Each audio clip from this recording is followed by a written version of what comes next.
Hi, I'm Mark, and welcome to the current Outside Views report on Russia's war of aggression against Ukraine. Russia's Foreign Minister Sergey Lavrov has accused the West of creating a nuclear threat for Russia by supplying Ukraine with modern fighter jets. The United States and its NATO satellites create the risk of a direct military conflict with Russia, and that can have catastrophic consequences, is what Lavrov said in an interview with the Russian internet portal lenta.ru. Russia cannot ignore the fact that the F-16 fighter jets that the West wants to supply to Ukraine can potentially carry nuclear weapons, is what the Russian diplomat said. We will consider the mere fact of the emergence of such systems in the Ukrainian armed forces as a nuclear threat from the West. Well, at the same time, the minister denied that Russia was planning a nuclear strike in Ukraine.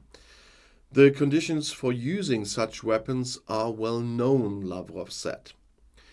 Russia's nuclear doctrine states that Moscow can only use nuclear weapons in response to two cases: either a nuclear attack on Russia or an attack on Russia with conventional weapons that threatens the country's very existence. After some irritation at the lack of an invitation to join NATO, the Ukrainian state leadership drew a positive conclusion from the alliance summit in Vilnius, though. There is a good increase in weapons. These are anti-aircraft, missiles, armored vehicles and artillery, said President Volodymyr Zelensky on Wednesday evening in his daily video address about the delivery commitments of Western partners. In addition, Ukraine has now received firm security guarantees and the clear prospect of joining NATO. Russia's Foreign Minister Sergey Lavrov, of course, used this to accuse the West of creating this nuclear threat for Russia by supplying Ukraine with modern fighter jets. Ukraine was treated by its supporters as an equal among equals, is what Zelensky emphasized in a speech recorded in the train compartment after leaving Vilnius. The security guarantees of the G7 group of Western economic powers, I talked about them yesterday, are the basis for bilateral agreements with the strongest nations.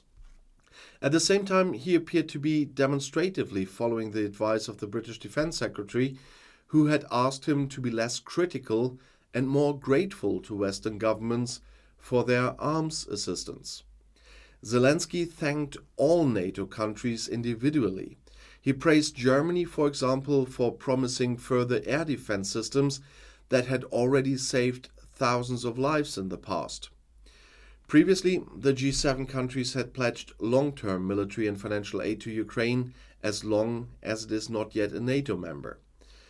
The United States, Germany, and the other 5 G7 states have promised Ukraine, among other things, modern equipment for their air and naval forces. A corresponding declaration was signed at the end of the NATO summit on Wednesday afternoon. That is what I talked about yesterday.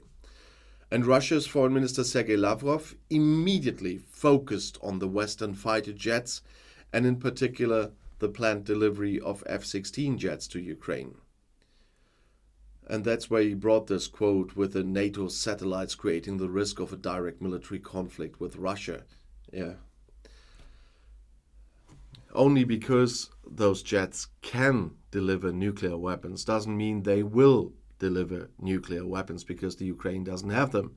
They handed them over to Russia for security guarantees by Russia.